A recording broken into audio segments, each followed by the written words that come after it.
Dear Esther, I sometimes feel as if I've given birth to this island. Somewhere between the longitude and latitude, a split opened up, and it beached remotely here. No matter how hard I correlate, it remains a singularity, an alpha point in my life that refuses all hypothesis. I return each time leaving fresh markers that I hope, in the full glare of my hopelessness, will have blossomed into fresh insight in the interim.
Dear Esther, I have lost track of how long I have been here and how many visits I have made overall. Certainly the landmarks are now so familiar to me that I have to remind myself to actually see the forms and shapes in front of me. I could stumble blind across these rocks, the edges of these precipices, without fear of missing my step and plummeting down to sea. Besides, I have always considered that if one is to fall, it is critical to keep one's eyes firmly open.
Donnelly reported the legend of the hermit, a holy man who sought solitude in its most pure form. Allegedly, he rode here from the mainland in a boat without a bottom, so all the creatures of the sea could rise at night to converse with him. How disappointed he must have been with their chatter. Perhaps now, when all that haunts the ocean is the rubbish dumped from the tankers, he'd find more peace. They say he threw his arms wide in a valley on the south side, and the cliff opened up to provide him shelter. They say he died of fever 116 years later. The shepherds left gifts for him at the mouth of the cave, but Donnelly records they never claimed to have seen him. I have visited the cave and I have left my gifts, but like them, I appear to be an unworthy subject of his solitude.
At night, you can see the lights sometimes from a passing tanker or trawler. From up on the cliffs, they are mundane. But down here, they fugue into ambiguity. For instance, I cannot readily tell if they belong above or below the waves. The distinction now seems banal. Why not everything and all at once? There's nothing better to do here than indulge in contradictions whilst waiting for the fabric of life to unravel.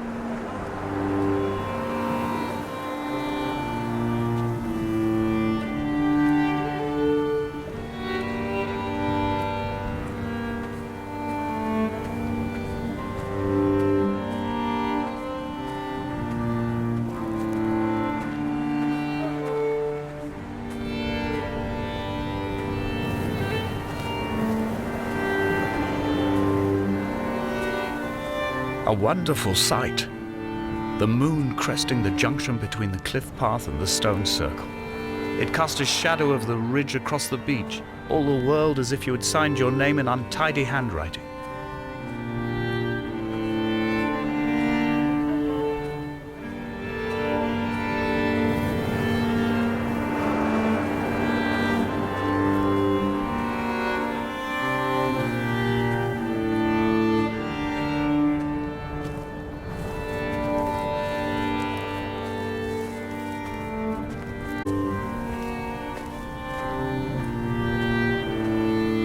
When someone had died or was dying, or was so ill they gave up what little hope they could sacrifice, they cut parallel lines into the cliff, exposing the white chalk beneath. You could see them from the mainland or the fishing boats, and know to send aid or impose a cordon of protection, and wait a generation until whatever pestilence stalked the cliff paths died along with its hosts. My lines are just for this: to keep any would-be rescuers at bay. The infection is not simply of the flesh.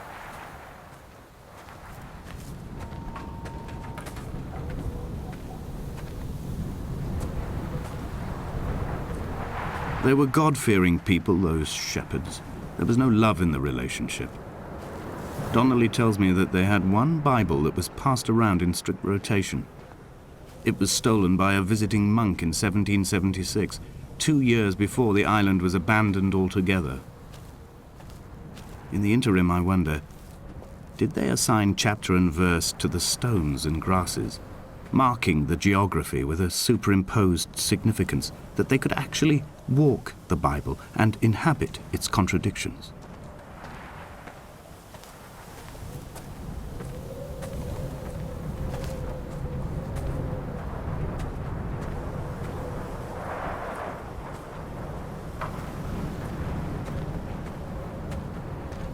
Dear Esther, I met Paul. I made my own little pilgrimage. My Damascus, a small semi-detached on the outskirts of Wolverhampton. We drank coffee in his kitchen and tried to connect to one another.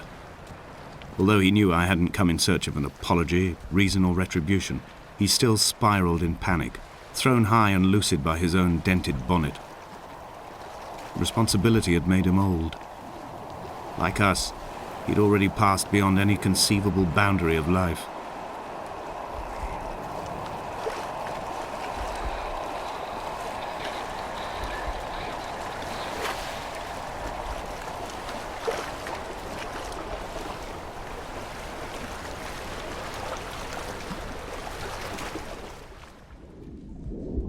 This hermit, this seer, this distant historian of bones and old bread, where did he vanish to? Why, asked the farmers. Why, asked Jakobsen. Why bother with your visions at all, if you're just to throw your arms up at the cliff and let it close in behind you and seal you into the belly of the island, a museum shut to all but the most devoted?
The vegetation here has fossilized from the roots up. To think they once grazed animals here, the remnants of occupation being evidence to that. It is all sick to death. The water is too polluted for the fish, the sky is too thin for the birds, and the soil is cut with the bones of hermits and shepherds. I've heard it said that human ashes make great fertilizer, that we could sow a forest from all that is left of your hips and rib cage, with enough left over to thicken the air and repopulate the bay.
Dear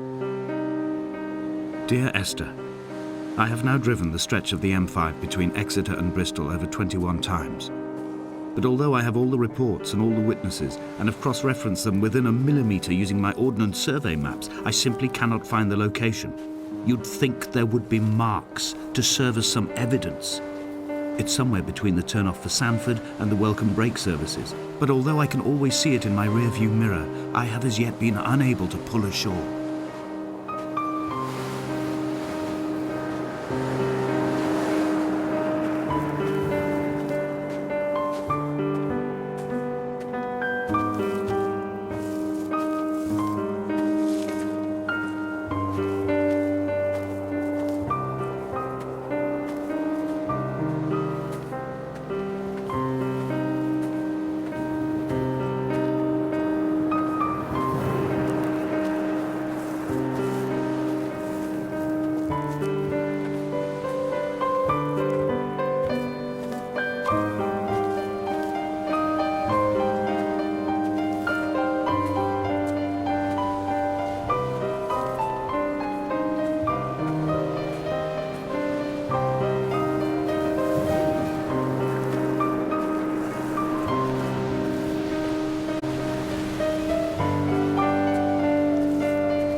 It's only at night that this place makes any sluggish effort at life.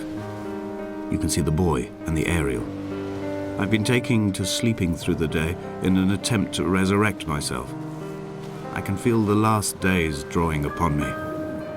There's little point now in continuation. There must be something new to find here. Some nook or some cranny that offers a perspective worth clinging to. I've burnt my bridges. I've sunk my boats and watched them go to water.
There must be a hole in the bottom of the boat. How else could new hermits have arrived?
I had kidney stones, and you visited me in the hospital. After the operation, when I was still half submerged in anesthetic, your outline and your speech both blurred. Now my stones have grown into an island and made their escape, and you have been rendered opaque by the car of a drunk.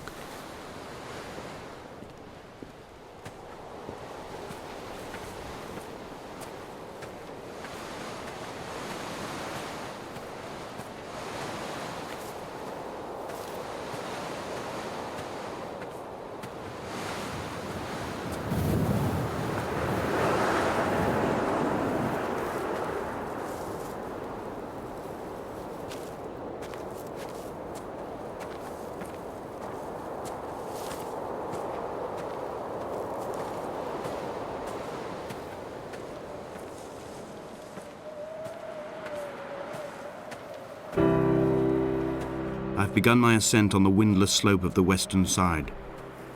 The setting sun was an inflamed eye squeezing shut against the light shone in by the doctors. My neck is aching through constantly craning my head up to track the light of the aerial. I must look downwards, follow the path under the island to a new beginning.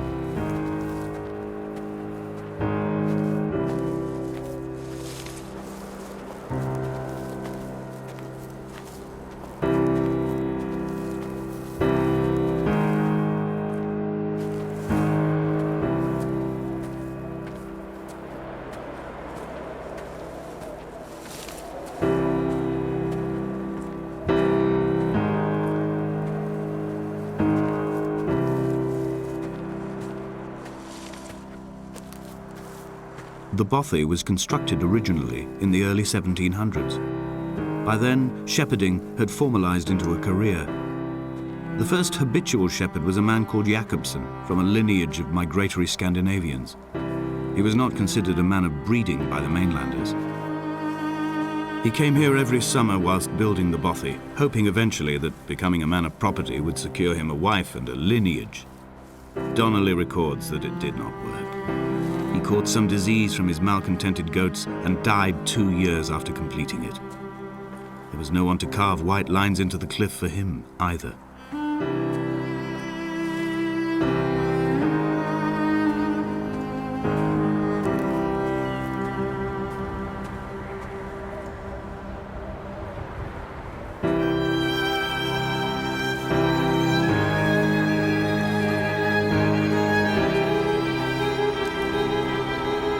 When the oil lamps ran out, I didn't pick up a torch, but used the moonlight to read by.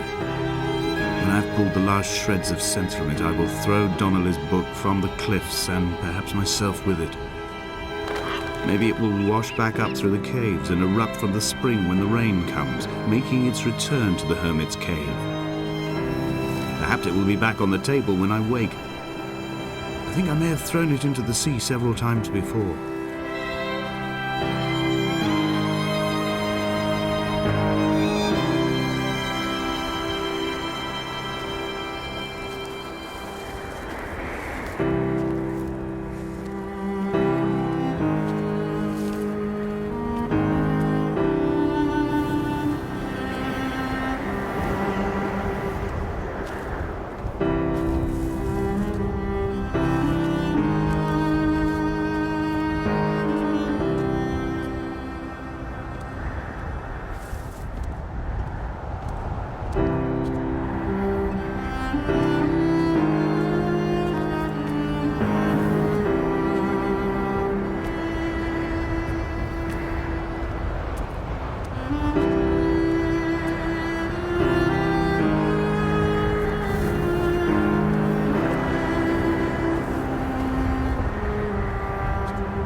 In a footnote, the editor comments that at this point, Donnelly was going insane as syphilis tore through his system like a drunk driver.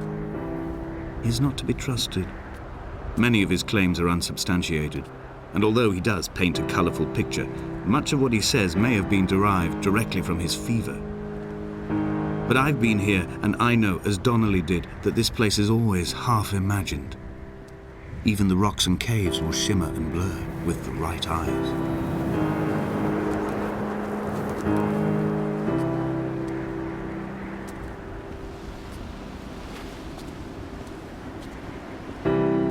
They found Jakobsen in early spring. The thaw had only just come. Even though he'd been dead nearly 7 months, his body had been frozen right down to the nerves and had not even begun to decompose. He'd struggled halfway down the cliff path, perhaps looking for some lost goat, or perhaps in a delirium, and expired, curled into a claw right under the winter moon. Even the animals shunned his corpse. The mainlanders thought to bring it home unlucky. Donnelly claims they dragged it to the caves to thaw out and rot, but he is proving an unreliable witness.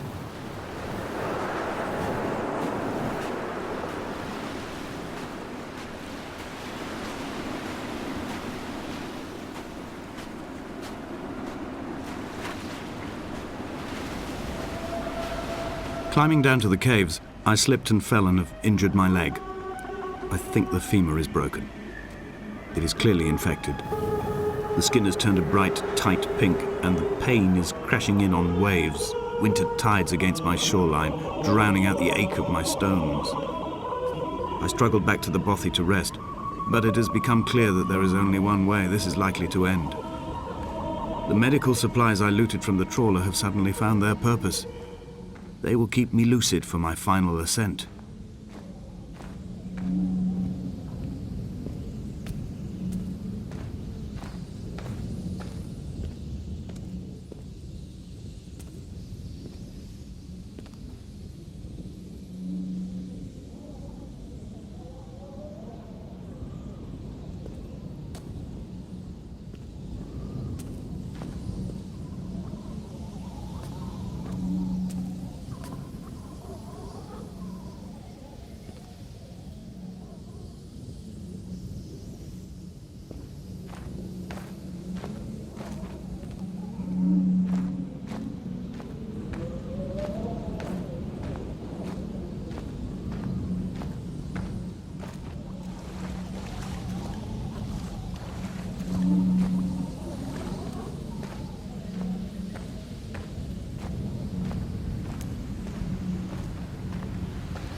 From here, this last time, I have understood there is no turning back. The torch is failing along with my resolve. And hear the singing of the sea creatures from the passages above me, and they are promising the return of the gulls.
It was as if someone had taken the car and shaken it like a cocktail. The glove compartment had been opened and emptied with the ashtrays and the boot. It made for a crumpled museum, a shattered exhibition.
In my final dream, I sat at peace with Jakobsen and watched the moon over the Sandford Junction. Goats grazed on the hard shoulder, a world gone to weed and redemption. He showed me his fever scars, and I mine, between each shoulder the nascency of flight.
When I was coming round from the operation, I remember the light they shone in my eyes to check for pupil contraction.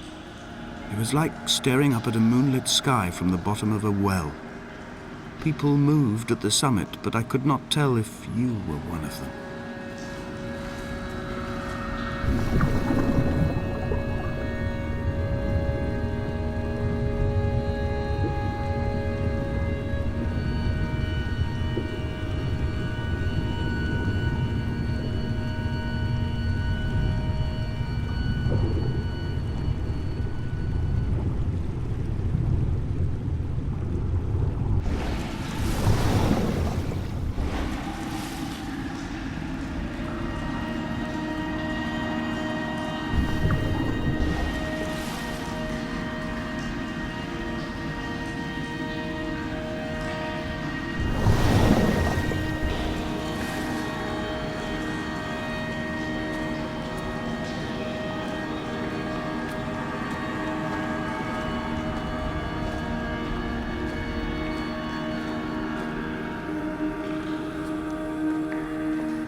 moon over the Sanford Junction, headlights in your retinas.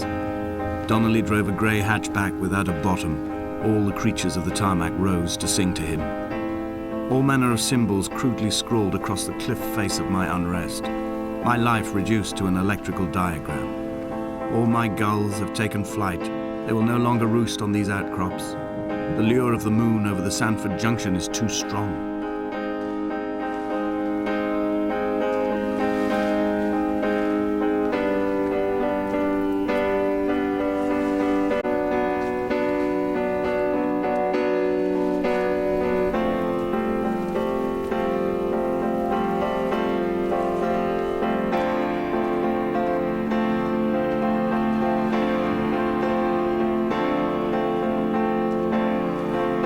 Fire and soil, I chose fire. It seemed the more contemporary of the options, the more sanitary.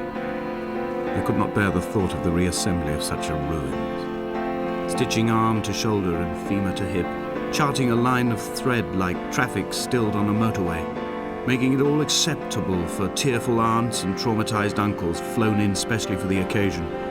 Reduce to ash, mix with water, make a phosphorescent paint for these rocks and ceilings.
Hall by the roadside, by the exit for Damascus, all ticking and cooled, all feathers and remorse, all of these signals routed like traffic through the circuit diagrams of our guts, those badly written boats torn bottomless in the swells, washing us forever ashore.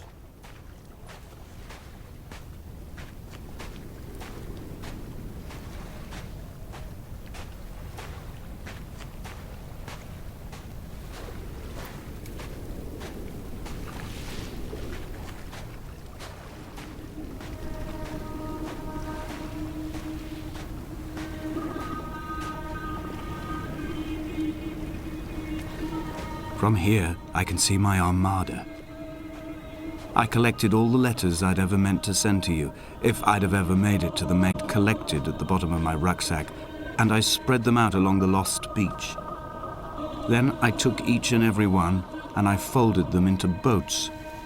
I folded you into the creases, and then, as the sun was setting, I set the fleet to sail. Shattered into 21 pieces, I consigned you to the Atlantic. And I sat here until I'd watched all of you sink.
A sound of torn metal, teeth running over the edge of the rocks, a moon that casts a signal as I lay pinned beside you, the ticking of the cooling engine, and the calling from a great height, all my mind as a bypass.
I've begun my voyage in a paper boat without a bottom. I will fly to the moon in it.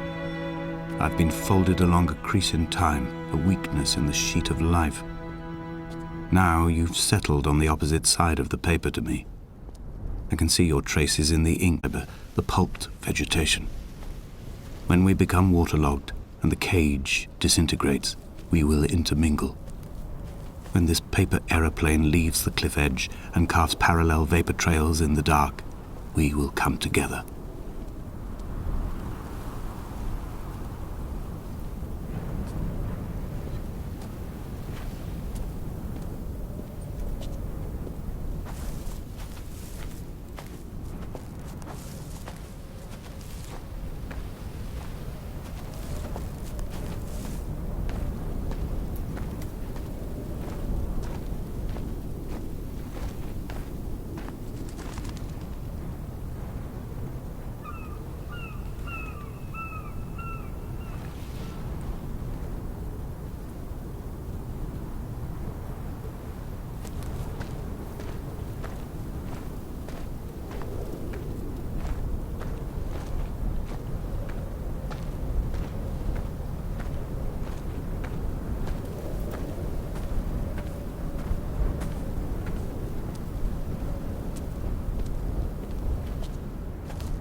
If only Donnelly had experienced this, he would have realized he was his own shoreline, as am I.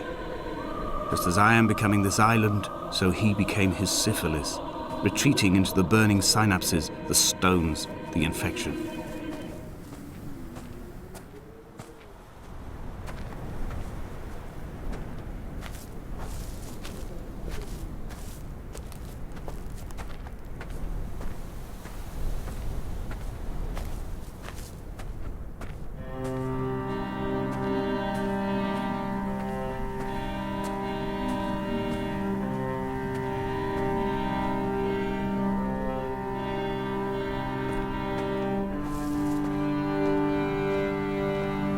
The stones in my stomach will weigh me down and ensure my descent is true and straight.